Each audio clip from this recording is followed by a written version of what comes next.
Este programa llega a ustedes gracias a Venbox, seguro, fácil, rápido y económico.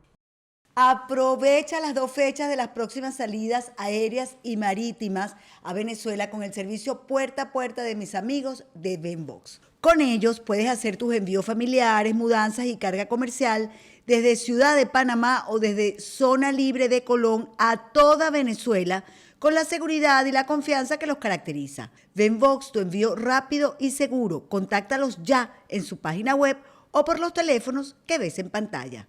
Venbox, rápido, seguro y confiable. Y tú tampoco lo hagas.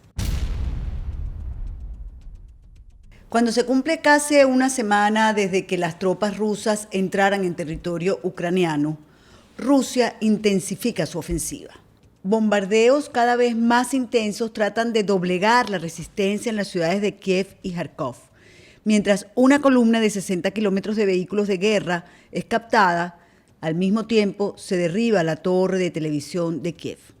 El presidente bielorruso Alexander Lukashenko anunció este martes la orden de desplegar tropas adicionales en la frontera sur con Ucrania y el Ministerio de Defensa de Ucrania advirtió que el ejército bielorruso puede sumarse próximamente a la invasión. Las sanciones económicas siguen su tránsito y las empresas estadounidenses de tarjetas de crédito impiden a los bancos rusos utilizar su red. Cuba, Venezuela y Nicaragua, 3 países aliados de Rusia en América Latina, justificaron la preocupación de Rusia por la ampliación de la OTAN hacia las exrepúblicas soviéticas. Y el presidente de México, Andrés López Obrador, descartó la posibilidad de imponer represalias económicas contra Rusia por la intervención militar contra Ucrania, pero dijo que rechaza todas las invasiones armadas y la censura a los medios que informan sobre estos hechos.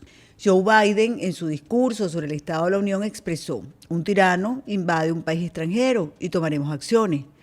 Hemos desplegado fuerzas en distintos países, defenderemos cada territorio y pulgada de la OTAN. Por su parte, Vladimir Putin prohibió mediante decreto a los ciudadanos rusos llevar al exterior sumas de dinero en moneda extranjera superiores a los $10.000. En medio del conflicto desatado, la Corte Internacional de Justicia afirmó este martes que sostendrá audiencias el 7 y el 8 de marzo en un caso que le fue presentado por Ucrania, que acusa a Rusia de planear un genocidio, mientras eurodiputados piden que se conceda a Ucrania estatus de país candidato a adhesión a la Unión Europea. Y es que el presidente ucraniano Zelensky formuló este martes un dramático pedido de apoyo a los líderes europeos mediante videoconferencia en una plenaria del Parlamento para reforzar su pedido de adhesión inmediata a la Unión Europea. Una demanda que encuentra entusiasta apoyo político, aunque enfrenta dificultades de procedimiento. Sin ustedes, Ucrania estará sola, afirmó Zelensky, quien, por cierto, fue ovacionado como un acto de solidaridad. Gracias a todas y a todos. La ONU lanzó por su parte el martes un pedido de ayuda de emergencia para Ucrania para reunir $1.700 millones en fondos para dar ayuda a las víctimas de la invasión lanzada por Rusia. La organización estima que 12 millones de personas dentro de Ucrania van a necesitar ayuda y protección y proyecta que unos 4 millones de desplazados podrían requerir ayuda en los países vecinos en los próximos meses.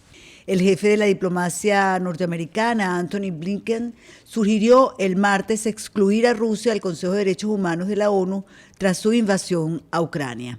Y uno de los auxilios más importantes en el conflicto lo ha proporcionado a Ucrania el estadounidense Elon Musk, al enviar un cargamento de terminales de servicio de Internet satelital Starlink.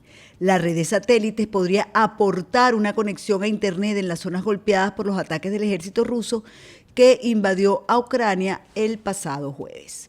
Por su parte, el gobierno de Noruega anunció que hará llegar a Ucrania un cargamento de lanzagranadas en su primer envío de armas a un país en guerra o en peligro de guerra desde 1959.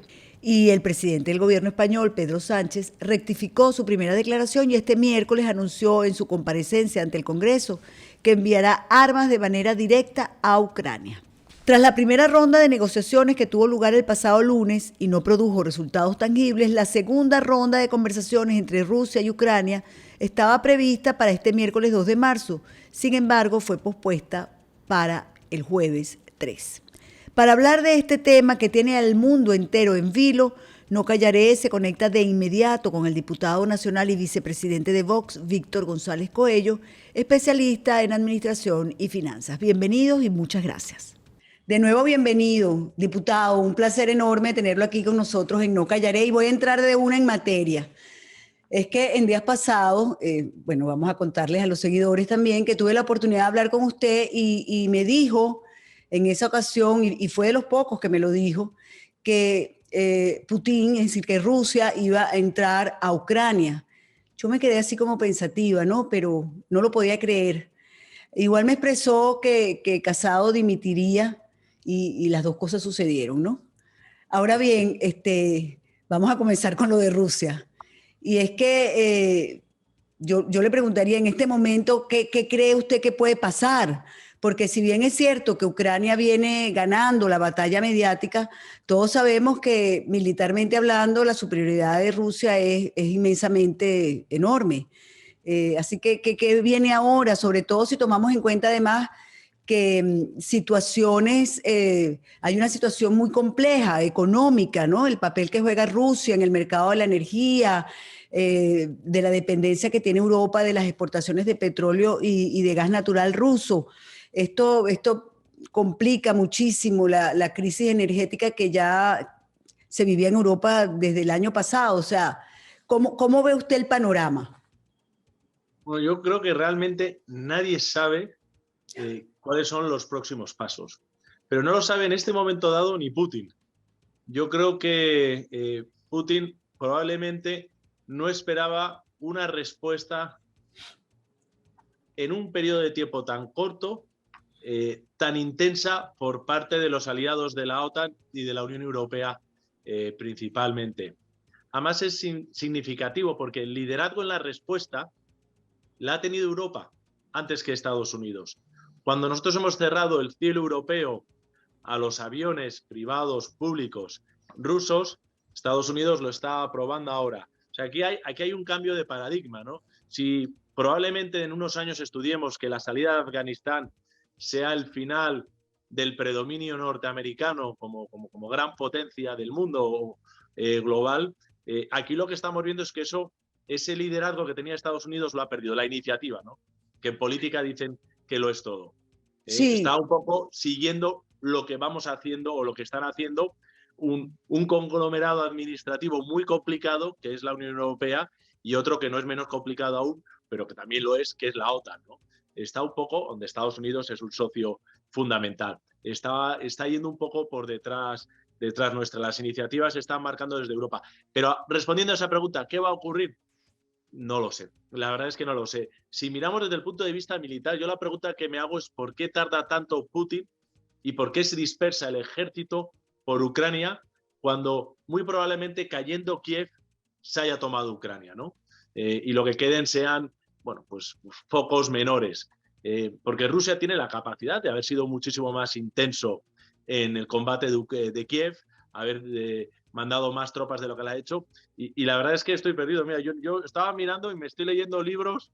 Hay aquí uno de Paul Kennedy que se llama The Rise and Fall of the Great Powers, que este es de 1986, que ya hablaba un poco de cómo la portada se ve, el imperio es el globo del mundo, se está yendo el imperio británico, encima está el tío Sam con la bandera de Estados Unidos, y en el 86 el que empezaba a subir a la bandera de Japón, ¿no? Este era un profesor catedrático de Oxford, profesor de Yale, que bueno, y yo miraba un poco los argumentos repasando con él y no, luego me he mirado, tengo aquí un libro interesantísimo, ¿no?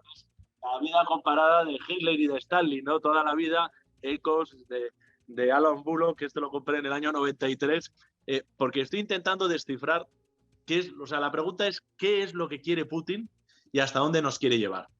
Y releyendo esos libros y pensando, ¿tiene alguna aproximación, aunque sea una locura? Porque es que de verdad ya uno no, yo tengo menos idea que usted. Digamos que además nosotros vivimos como del otro lado del charco. Pero por supuesto que esto nos afecta a todos, al mundo entero. Incluso ya se siente. Por supuesto que el mundo ha venido como con una inflación galopante, pero ya hay angustia en los mercados del mundo entero. Bueno, la angustia y está empezando, ¿no? Mi visión es que esto va a ser una guerra corta. Y desafortunadamente, y espero estar equivocado, yo creo que Rusia tiene la capacidad, y cuando hablo con los militares, sabes que yo soy de la Asamblea de la OTAN, miembro de la Asamblea de la OTAN, cuando hablo con los militares españoles y cuando he hablado con otras naciones y les pregunto, todo parece indicar que esto va a ser una guerra corta por parte de Rusia. Siempre y cuando la OTAN, los aliados europeos, hemos dejado muy claro que claro, Ucrania ni es miembro de la Unión Europea ni es miembro de la OTAN, ¿no? Y por lo tanto los acuerdos de la OTAN no tienen lugar, no ha sido un miembro agredido. Desafortunadamente, como muy bien decías al principio, todo parece indicar que Ucrania no tiene la capacidad militar para hacer frente a un gigante como Rusia, que ha desplegado casi 200.000 hombres sobre el terreno, ¿no? Que está desplegando y con una capacidad destructiva enorme. O sea, ahora, va a ser corta, ya va, interrumpiéndolo un momentico, va a ser corta, es decir, gana Rusia. Yo creo que los objetivos de la toma de Kiev, mi pregunta es por qué no ha ocurrido ya, ¿no? Me sorprende, yo creo que la presión militar probablemente pues está respondiendo a una estrategia que ya habrán pensado sobre ello los generales rusos, ¿no? ¿Por qué dispersar? Yo vuelvo las fuerzas y no ir a por Kiev directamente, tomar Kiev y luego lo demás. Esa es la pregunta. Yo creo que va a ser corta y también digo que yo no creo que Rusia tenga la capacidad de dominar Ucrania en el largo plazo. Si no lo fue con Chechenia, y si lo fue con Chechenia con un coste enorme, Ucrania es muchísimo más grande, es un territorio vasto en extensiones y yo creo que esa guerra de desgaste no la va a querer hacer.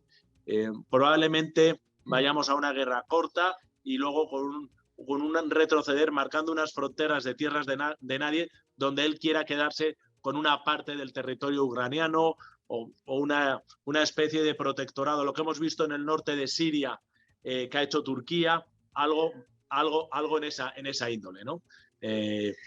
Pero negociando desde una situación de fuerza y de dominio, ¿no? Con concesiones.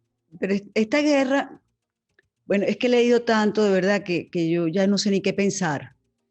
Esta guerra no podría tener segundas intenciones, es decir, medir a la Unión Europea, medir a los Estados Unidos, medir el sector financiero, porque, bueno, uno lee, sí, bueno, fue eliminado el sistema SWIFT en Rusia, sí, pero hay otro sistema chino que utilizan. Pues, se habla de una posible desdolarización entonces de la economía en el futuro. Bueno, la desdolarización de la economía ese es el sueño de los chinos, entre comillas, porque el principal tenedor de deuda norteamericana es China. Y por lo tanto, ahí sería perjudicar sus intereses en un movimiento donde China ya no está teniendo los crecimientos por encima de 2 dígitos, sino de un 4%, que eso para los números de China sería una recesión en términos occidentales, por decirlo de alguna manera. Pero la gran pregunta es, ¿está Rusia haciendo esto en solitario? Esa es la pregunta. Si vemos un movimiento que se pueda producir por parte de China, pues ya, pero no lo hay. O sea, ¿por qué no decimos que no lo hay? Porque Rusia, antes de invadir Ucrania, ha plagado la frontera de tropas y de unidades militares. No tenemos ningún dato que nos haga pensar que China va a hacer lo mismo con Taiwán, ¿no? Porque tendría que haber despliegue de fuerzas, porque Taiwán tiene una capacidad defensiva importante y está apoyada por aliados de primerísima línea, entre ellos Estados Unidos, ¿no? Que es el primer ejército y la primera armada del mundo con el US Navy por encima de cualquier otro. Y no vemos que haya un despliegue de fuerzas. Por lo tanto, ese escenario que algunos de los que hablan de los grandes complots, no lo veo porque no veo el despliegue de las unidades militares chinas para poder hacer algo así. Yo se lo pregunto además porque como fue de los pocos que me asomó que sí iba a entrar Rusia a Ucrania, Entonces, bueno, me tranquiliza que nos diga ahora que no ve, por lo menos, no lo ve en este momento la posibilidad de entrada de China a Taiwán, o no lo observa en el panorama. Pues Eso no mira, significa... el que está observando muy atentamente qué es lo que hace el mundo occidental es China. Si el mundo occidental no responde con la firmeza en sanciones, con la firmeza, porque luego otra cosa es mandar a tus hijos a combatir, ¿no? A un país que no es el tuyo y con el cual, pero con la firmeza con la que lo estamos haciendo, sí van a decir, porque para el mundo Taiwán es una región de China, separada, aislada, pero es una región de China. Reconocemos al gobierno chino, la mayoría de las naciones ya no reconocen a Taiwán como nación soberana. Por lo tanto, es muy importante que seamos beligerantes, ¿no? Contra el acto delictivo, ¿no? Criminal que ha iniciado Putin. Y si no, bueno, yo a veces también pregunto las sanciones, hasta dónde son eficaces las sanciones. Y lo pregunto porque yo soy venezolana y se han aplicado ya yo no sé cuántas sanciones a Venezuela, y la verdad es que uno podría decir, como ha dicho el presidente ucraniano, a nosotros nos dejaron solos. O sea, sanciones, sanciones y más nada, hasta ahí llegamos. Y mientras tanto, Rusia tiene su cabeza de playa precisamente en Venezuela, en Cuba y en Nicaragua. Y no pasa nada. Son 63 años de una dictadura en Cuba, son 23 años de una dictadura en Venezuela, son casi 18 años de una dictadura en Nicaragua, y nadie lo ve. Eso nos lleva al siguiente libro que he estado hojeando estos días, que me lo compré en el año 94, sobre Ronald Reagan. Ah. ¿Qué es lo que necesitamos? En este momento dado, el mundo necesita grandes líderes. El mundo occidental, gente porque ¿qué es lo que pasa? Se está empezando, estamos viendo una nación que ha abandonado su lugar en el mundo, que tiene que decidir qué es lo que quiere hacer, que es Estados Unidos, sí. Y o bien aparece un líder, o Biden nos sorprende a todos y se convierte en un líder de referencia capaz de aunar y de coger la antorcha de la defensa de la libertad y la democracia en el mundo, o alguien tiene que ocupar ese espacio, porque estamos siendo amenazados por regímenes tiránicos, vamos a decir, por dictaduras, donde la democracia no es algo fundamental ni esencial, les da exactamente igual, con dos ejes importantísimos, Rusia y China. China es un régimen comunista, hay que recordarlo, o sea, es un régimen periodista que perdura, que tiene aliados, cabezas de playa, como bien has dicho, Venezuela, Cuba, Nicaragua, me permitiría meter a Bolivia, también. No dejaría muy fuera de esa lista a Argentina. Que tiene una base militar en Argentina. Están para capacidad, no van a poder entrar portaaviones, aunque para tamaños de superpetroleros, pero que podrían entrar portaaviones, que pertenece a una empresa que es propiedad del Estado chino, el puerto en sí, está pensado para ellos, y por lo tanto, alguien tiene que frenar la expansión de esa manera de entender la vida y de las sociedades, que es la dictadura. Y nadie lo está haciendo. Llevan avanzando sistemáticamente desde hace mucho tiempo. Yo creo que con Trump hubo una especie de paréntesis y ahora pues estamos en la situación que estamos. Y probablemente el error de Putin había sido pensar que como en Crimea, entre comillas, no pasó nada, pues que aquí Biden no iba, como ya dijo, hay que recordar, ¿no? Esa primera rueda de prensa, dice, bueno, si es una incursión rápida y solo por un trocito, nosotros no haremos nada. ¿Te acuerdas que se le filtró? Y según estaba haciendo esas declaraciones en la Casa Blanca Biden, la propia Casa Blanca, a través de las redes sociales, decía que el presidente no había dicho lo que había dicho. Sí, que realmente quería decir otra cosa. Digo, ¿me quedo al presidente que le estoy viendo en directo o me creo la red social de la Casa Blanca que está arreglando lo que ha dicho el presidente? Fue terrible, la verdad. Ayer trataron de enmendar el capote, digo yo, en el discurso del Estado de la Unión, y bueno, dijo, es que lo que pasa es que ya uno no cree, diputado, porque es que dijo, vamos a defender cada kilómetro, cada pulgada de los territorios de la OTAN. Bueno, Ucrania no pertenece a la OTAN. Entonces, Ucrania no pertenece a la OTAN. Está. Y eso, en principio, no va a ocurrir. ¿Qué es lo que sí está ocurriendo? Que yo le tengo, por eso hay que darle las gracias a Putin. La OTAN sí ha sido capaz de unirse en intereses, en intenciones, en la estructura de mando yo creo que hay una unión ahora entre los aliados de la Alianza Atlántica muy superior a la que había hace un mes. Y una Pero van a determinación defender a muy superior. Ucrania, la van a defender. No, pero sí todos los países que rodean Ucrania, que tienes Hungría, que tienes a Sí. Polonia, que son miembros de la OTAN, están siendo en estos momentos reforzados con tropas de los países miembros de la OTAN, ¿no?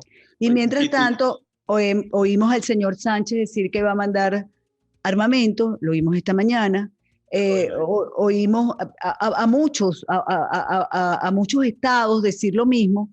Yo digo, ajá, ¿cuándo llegan las armas? ¿Cuándo llegan no sé cómo se dice, municiones, perdón, municiones? Bueno, efectivamente, si el problema es que nosotros tenemos que armar o suministrar a un ejército que está relativamente disperso con un ejército enemigo que ya está en la plaza, ¿no? Que ya está combatiendo en Kiev, que ya ha ocupado las zonas limítrofes con Crimea y con la frontera rusa y que siga avanzando y que ya ha tomado varias ciudades rusas. Y que por la Unión Europea 500 millones, bueno, 500 millones es mucho dinero, en armamento, 500 millones es lo que te cuesta un submarino, o sea que tampoco, bueno, son muchas bombas, muchas balas si quieres, muchas pistolas, pero el armamento que tiene Rusia pues está muy por encima de la capacidad de lo que nosotros podamos suministrar.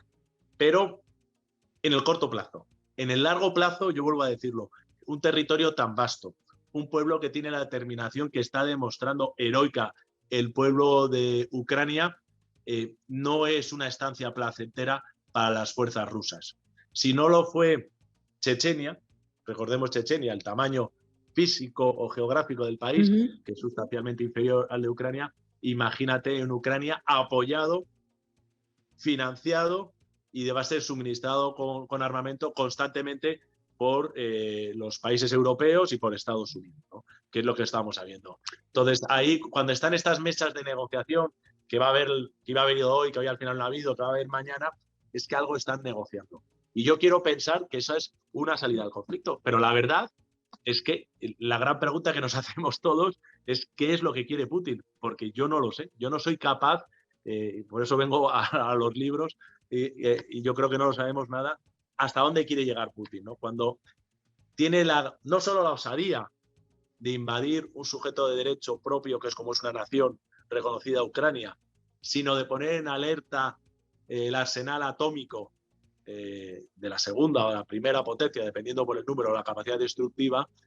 claro, las bombas atómicas se supone que son disuasorias, porque una vez que las has usado, lo que está claro es que no sobrevive nadie, nos matamos todos, por lo tanto no las usamos. Es meterte en un nivel de juego peligrosísimo, peligrosísimo. Bueno, a mí me da pánico cuando oigo esas cosas, porque además, volviendo a los libros que está leyendo y recordando a Reagan, en aquella época habían unos liderazgos impresionantes, Reagan, Margaret Thatcher, el propio Juan Pablo II. Ahora tenemos esta cosa terrible, ¿no? Yo no los veo por ningún lado, lo que veo es unos locos que amenazan con lanzar unas bombas atómicas, nucleares, una guerra nuclear. Bueno, ahí se acabó el mundo. Sí. Entonces, ¿hasta dónde tomar en cuenta? El lenguaje que ha usado Putin es terrible, ¿eh? Es un lenguaje y al inicio del conflicto, ¿no? Porque si esto lo dices cuando llevas una espera de desgaste y subes el tono, pero que ya empieces, como digo yo, jugando al mus, es con ese órdago, nada más empiezas con un órdago, dices, bueno, ¿cómo respondes, no? Dialécticamente a eso. Y vamos a lo otro. Estamos en un mundo donde los tiranos y los dictadores no les pasa nada, nadie los encarcela. Nadie los mete presos, siguen amenazando, torturando, asesinando, amenazando, y no les pasa nada. ¿Dónde están estas instituciones? La Corte Penal Internacional, la ONU. Bueno, la verdad es que uno dice, ¿para qué nos sirven a los pueblos? ¿Para qué nos sirven? ¿Para qué nos sirven muchas de estas organizaciones supranacionales que permiten esos regímenes cuando no los han apoyado directamente en algunos casos? Esa es una. Y dos, Estados Unidos, que confrontó y lideró la lucha contra el comunismo, con las cosas buenas y las cosas malas que tiene Estados Unidos, pero cuando uno piensa en Estados Unidos piensa en libertad, ¿no? Esa es la general, ¿no?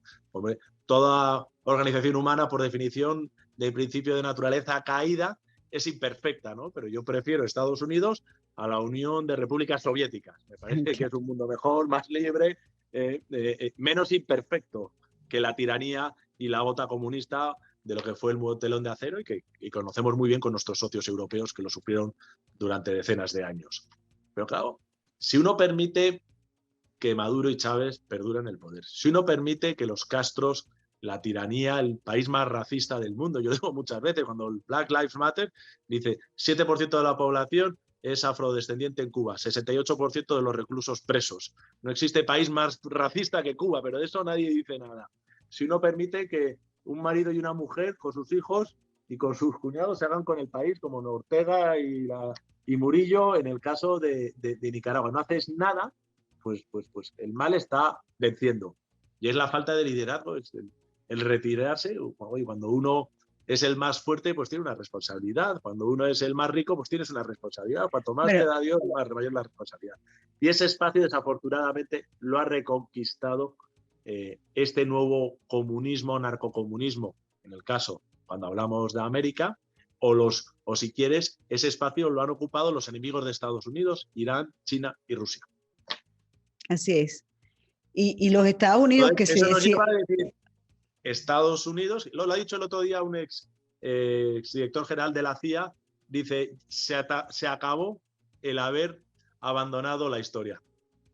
Diciendo, oye, Estados Unidos se ha querido apartar y está claro que no puede, ¿no? Porque ahora tenemos un problema mundial enorme, ¿no? Con ramificaciones. Y Estados Unidos, yo soy partidario de que el régimen de Maduro tiene que caer, el régimen, los hederados de Castro tienen que caer y el régimen de Noriega. Si fuimos capaces, o Estados Unidos hizo una ocupación, entre comillas, en Panamá para cargarse a un narcopresidente, que me expliquen por qué permitimos otras cosas, ¿no? Bueno, esas son preguntas que uno se hace constantemente. Volvamos a Europa y una pregunta que, bueno, que uno se hace. ¿La Unión Europea admitirá finalmente a Ucrania como Estado miembro de la Comunidad Económica antes de que Zelensky sea apresado o asesinado? Porque es que ya yo no sé. Yo eso no lo veo. No lo veo. Yo, por muy deseable que sea, la primera pregunta que uno se tiene... Primero, hay que reconocer el carácter heroico del presidente de Ucrania. Sí. Hay que reconocer el carácter heroico del alcalde de Kiev, ex campeón del mundo de pesos pesados, de boxeo, un señor con una fortuna considerable que se podía haber ido. Sí. El presidente podía haber sacado a la familia, él también se había podido ir, se ha quedado ahí, se ha puesto los chalecos y por lo tanto son estos personajes históricos que se merecen estar en un sello. Esos sellos que se ponían antes en los sobres, para los que son más jóvenes, ¿no? Porque nos son, en términos norteamericanos, freedom fighters, luchadores por la libertad, con un testimonio y un ejemplo importantísimo, que es un relato muy importante y que nos traslada la valentía y la heroicidad del pueblo ucraniano. Dicho eso, las instituciones ucranianas, yo creo, si nos vamos a antes de lo que era la guerra, que no tienen todavía la solidez ni los requisitos complejos, pues son procesos, en algunos casos, de más de 10 años poder entrar en la Unión Europea, de negociaciones para que eso se permita, ¿no? Y por eso Ucrania pues, no lo había pedido y estaba en los plazos. Hay lista de espera de naciones que han pedido entrar en la Unión Europea y que aún no lo han hecho. Entonces, eso no va a ocurrir, yo no lo veo, por muchas razones, sobre todo por la complejidad, ¿no? Por entrar a la Unión Europea es un proceso muy serio formalmente, donde ellos vienen aquí, nosotros vamos ahí, les auditamos, la Unión Europea manda a sus técnicos a auditar pues, la solidez de las instituciones, de los procedimientos, la separación de poderes, bueno, muchas cosas que no se pueden hacer ahora y que yo no tengo muy claro que el resultado hubiese sido satisfactorio. Lo que sí se podía haber puesto Ucrania es a trabajar para ir acercándose a los estándares democráticos e institucionales que se pide a una nación que quiere entrar a ser miembro de la Unión Europea, ¿no? Con sus obligaciones y sus derechos. ¿Y qué significa la ovación que se le dio ayer al presidente ucraniano?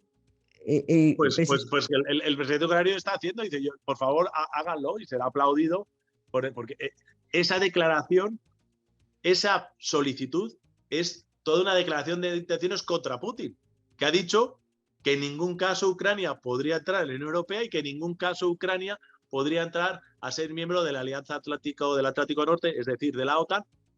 Bueno, ha dicho que Polonia tendría que salirse, que Bulgaria también y que muchos otros países también, ¿no? Entonces, el que el presidente de Kiev, que se está jugando la vida literalmente, Sí. no solo diga no acepto lo que me quiere imponer Putin, sino que yo pido oficialmente la entrada, mi admisión a la Unión Europea, pues es toda una declaración, es un acto heroico en estos momentos que merece todo nuestro aplauso, todo nuestro reconocimiento y te diría todo nuestro apoyo. Otra cosa es que eso sea factible en el corto tiempo. Por cierto, hablando de apoyos, me asombró muchísimo escuchar el discurso de Borrell, un discurso muy viril, muy decidido contra una potencia de izquierda. Es un Borrell que definitivamente los venezolanos desconocemos, porque el conocemos es apaciguador en favor del chavismo y de la izquierda. ¿Cómo lo evalúan ustedes en Vox específicamente? Bueno, ese discurso, si tú coges ese discurso, lo aíslas y dices, oye, ole, ¿no? Bien Sí, por claro. pero yo al personaje lo tengo que juzgar por sus antecedentes, ¿no? Y por su trayectoria profesional.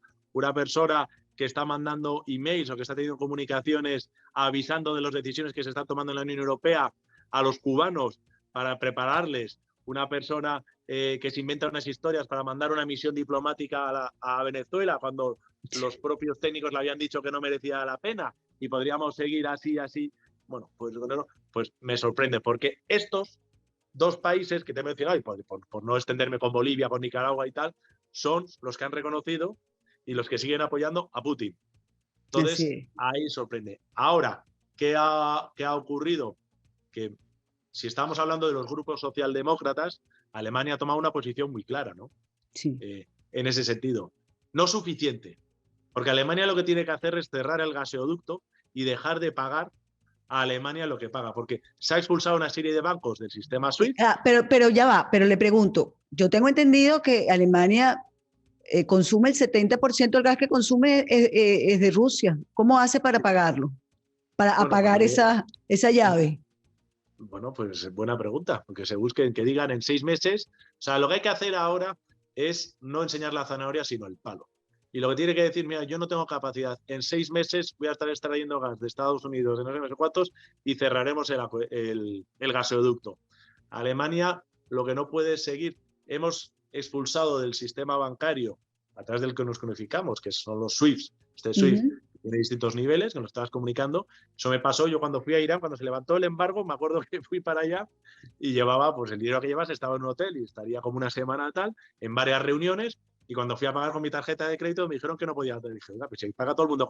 Dice, sí, los iraníes están aislados del mundo, es que no, yo su tarjeta aquí no vale, no podías pagar con la tarjeta nada, ni ir a un cajero de porque era solo para un sistema de Irán. Era imposible pagar o hacer una transferencia porque no existían comunicaciones con otros bancos en el mundo. Y eso es algo dolorosísimo para los rusos, también para el mundo occidental, pero yo creo que es más doloroso para ello, aunque está sin cuantificar realmente los efectos. Y haber expulsado una serie de bancos muy importantes, pero haber permitido otros, porque son a través de los cuales los alemanes están pagando el gas, yo creo que hay que profundizar en esas medidas y tienen que ser lo más altas posibles. Y Alemania tomó una decisión muy equivocada. Yo te diría que hasta sospechosamente equivocada, porque el presidente que impulsó eso ha sido nombrado hace unos meses consejero de Gazprom.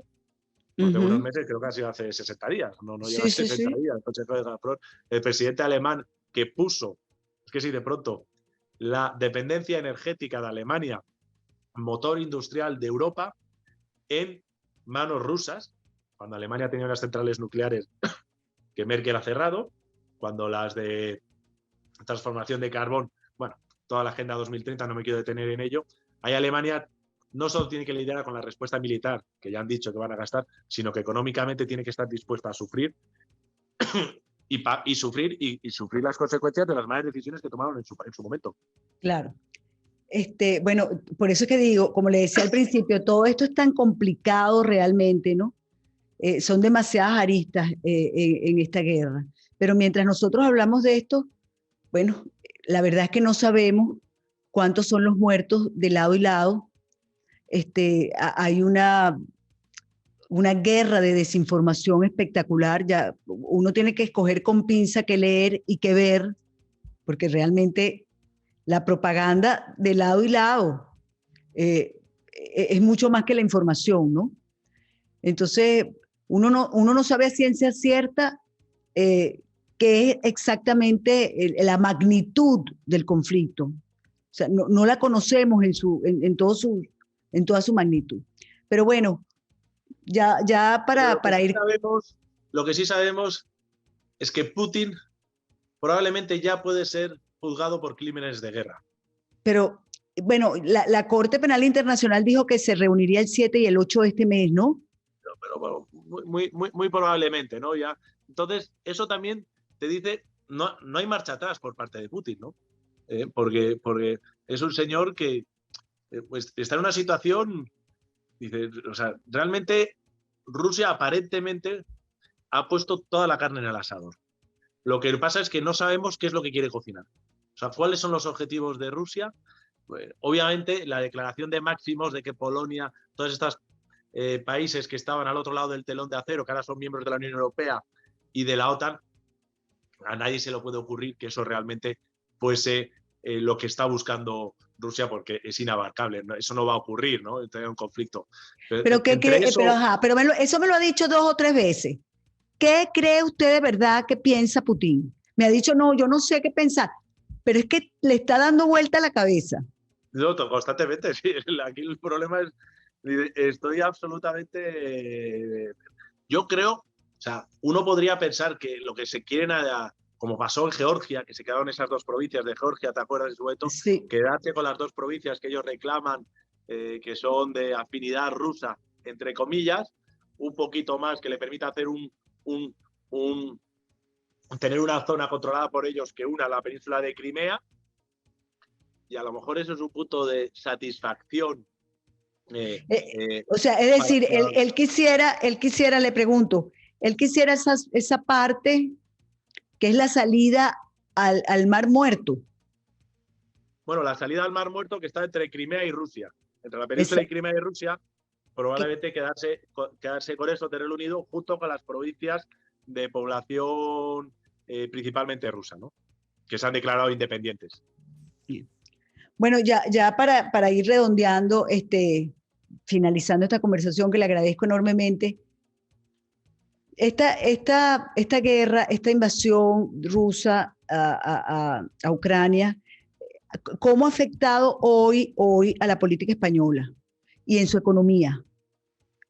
Bueno, la política española, desafortunadamente hemos visto un gobierno dividido entre un partido socialista, el partido de Borrell, que ha hecho un discurso anti-Putin y a favor de todo tipo de sanciones, dispuesto a mandar armamento de apoyo a Ucrania, que hasta ahora lo venían negando, y otra parte del gobierno, que es Podemos, esa coalición, que son, vamos a decir, amigos de Cuba, de Venezuela, de Nicaragua y por lo tanto de Putin en consecuencia, que no están a favor, que no han aplaudido muchos de sus miembros la intervención del presidente del gobierno.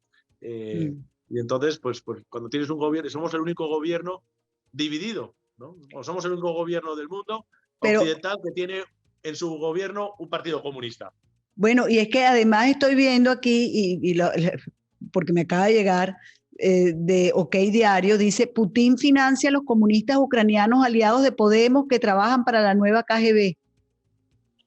Y bueno, no lo he leído, pero dice, bueno, que Podemos estar en esto. Eso no quiere decir que Putin sea comunista. Lo que quiere decir es que a Putin y a Rusia lo que le interesa es desestabilizar y crear caos contra su enemigo, que es Estados Unidos. A Putin, Putin puede pactar. Putin puede pactar con la izquierda latinoamericana y puede pactar con la derecha francesa, no sé. Él no le importa eso, ese no es su interés, pero bueno, a esto sí, a los de Podemos sí les interesa, bueno, esos financiamientos, pregunto. Bueno, las fuentes, en primer lugar, Que Putin ha estado financiando a los comunistas ucranianos, yo creo que es conocido y no era información, ya lo hemos visto. Hay que acordarse del presidente anterior a este que ¿Y a hemos los tenido. comunistas españoles? No lo sé. Sí sé que han recibido grandes cantidades de dinero de Venezuela, de Cuba, de Bolivia, de Ecuador en su momento, de Putin, de Irán, distintos miembros, distintas asociaciones del entorno de Podemos ha quedado clarísimo, algunas de ellas demostradas fehacientemente. De Putin no lo sé. Ahora, que Putin se entiende muy bien con ellos o su gobierno, igual que lo hace con Esquerra Republicana de Cataluña o con la CUP. Nosotros íbamos a sacar una declaración institucional de apoyo en el Congreso de los Diputados, de apoyo al pueblo y al gobierno de Ucrania, y no puede ser institucional porque hay un partido minoritario de extrema izquierda, que es la CUP, que se ha negado. Entonces, y cuando oyen los discursos de unos otros, estos que dicen el no a la guerra, dice, oiga, mire, no a la guerra, no, si es que los han invadido, habrá que ayudar a esta gente. Claro. No, es que no es la guerra, les han invadido, ¿no? Les han invadido, estaban ahí tan tranquilos y esto puede pasar mañana y eso es nuestra obligación, pero sea Ucrania o imagínate que fuese Camboya, que es que lo invade Vietnam. Dice, oiga, usted, las fronteras hay que respetarlas y si usted hace una declaración de guerra, pues todo el mundo, porque queremos vivir en paz, ¿no? Yo creo que la guerra es mala en cualquiera de los lugares, hay que evitarla y es la barbarie, ¿no? Que el ser humano nos sigamos matando pues, por estas cosas es un disparate. Y el pueblo ucraniano, que estaba progresando, que es un pueblo que es un territorio muy rico en recursos, en minerales, es un pueblo trabajador. Nosotros tenemos decenas de miles de inmigrantes ucranianos, que por cierto, muchos de ellos con nacionalidad española se están yendo a combatir a Ucrania, ¿no? Eso te habla te habla muy bien del amor a su tierra, de su patriotismo y de la heroicidad, porque a una guerra que hay que tener mucha fe pensar que se va a ganar en el corto plazo, ¿no? Va a ser una guerra de desgaste, una guerra de guerrillas, y una guerra de guerrillas es muy dura para el que la tiene que practicar y para el que la tiene que sufrir también. Así es. Bueno, en medio de esto hemos visto escenas hermosas, ¿no? Hemos visto periodistas llorar en cámara porque sus guías le piden que se quede con su hijo, que ellos van a luchar. Hemos visto cosas realmente conmovedoras y a mí en lo particular, la decisión que tomó la FIFA de no permitir a la selección rusa participar en ningún torneo, a mí me pareció de verdad muy ajustada. La Federación Internacional de Taekwondo desconoció o le quitó el cinturón negro a Vladimir Putin, que él se le había dado honoríficamente, ¿no? De judo. Perdón, era de judo, judo. sí, de judo. Y bueno, hemos visto... y hoy en Naciones Unidas 141 países han votado en contra, ¿no? de la invasión ucraniana, lo cual es algo maravilloso. Hay un bloque conjunto que le está mandando un mensaje clarísimo a Rusia y a la población rusa, ¿no? Que es donde yo creo que nosotros tenemos que empezar a tocar conciencia, ¿no? Diciendo, oye, estáis solos, os habéis equivocado enormemente, ¿no? El 90% de las naciones del mundo ha dicho por ahí no. Y por cierto, ya para terminar, si uno se pone a ver la Carta de Madrid, digamos, ha dicho al mundo, miren, tenemos que unirnos los que creemos en la libertad, porque los que no creen en ella están juntos y están actuando precisamente para acabar con la justicia, la paz y el mundo como lo conocemos, y están actuando para acabar con la cultura occidental. Y bueno, yo creo que aquí estamos, esto es una muestra importantísima. O sea, yo creo que efectivamente el mensaje es, que tú lo has dicho antes al principio de la entrevista, la impunidad de los regímenes del mal, del Foro de Sao Paulo, del Grupo de Puebla, que son los aliados de Putin, que los tenemos en el gobierno de España, igual que están en Venezuela, igual que están en otros países. Y esa impunidad debe terminarse.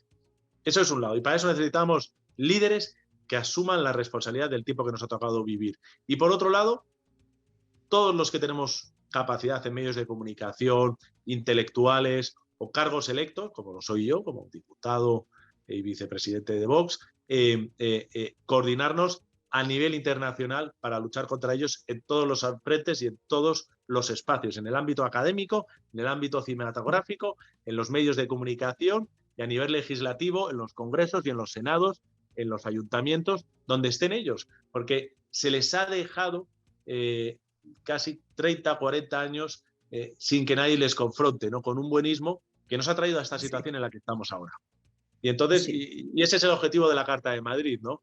De decir, oiga, mire, si es que hay cosas en las cuales muchos de los firmantes de la Carta de Madrid no nos ponemos de acuerdo. Y un ejemplo de ello es Perú. En Perú la han firmado miembros del Congreso de 5 formaciones distintas. El 68% o el 72% del Congreso está representado, firmado en la Carta de Formaciones Políticas, firmado en la Carta de Madrid. Y hay gente, desde una socialdemocracia, si quieres, hasta extrema, hasta conservadores. Pero lo que tienen claro es la defensa de la libertad, la defensa de la democracia y todo lo que significa la propiedad privada, lo que ha permitido al mundo ser un lugar más próspero, reducir la pobreza, reducir la miseria y que vivamos mejor ahora de lo que vivíamos hace 200 años. Bueno, y también la firmé yo, una periodista que lo que lucha es por la libertad, y yo de verdad invito a todos, en serio, yo invito a todos los que creen en la importancia de la libertad. Yo no milito en ninguna organización política, pero yo sí milito en las causas de la libertad y la justicia, en esa sí milito. Así que yo le agradezco a ustedes esa iniciativa. Es más, vamos a poner el link en este programa para todo aquel que quiera entrar y firmar la carta, pues lo haga. A mí me parece que es un inicio importante. Hay otros avances, por supuesto, pero es importante que la gente, la mayor cantidad de personas la lea y la firme el que esté convencido de lo que ella dice. Muchísimas gracias, diputado. Muchas gracias a ti. Encantada de esta conversación y bueno, espero que tengamos una próxima y que sean con mejores noticias. No hay que vivir pensando en el futuro porque eso te lleva a una situación de ansiedad enorme. Hay que estar en el presente y lo que tenemos que hacer todos es rezar mucho para que esto se corrija, ¿no? Decir, oiga, vamos a hacer todo lo posible viviendo en el presente, hacer lo correcto. Si uno hace lo correcto independientemente de las consecuencias, pues siempre está acertando y luego pedir ayuda a las más altas instancias trascendentales, ¿no? Porque el ser humano una y otra vez tropieza sobre la misma piedra, desafortunadamente. Así es. Muchísimas gracias de verdad. Y con ustedes, amigos, hasta un próximo No Callaré. Si te gustó este contenido, suscríbete a nuestro canal y activa las notificaciones.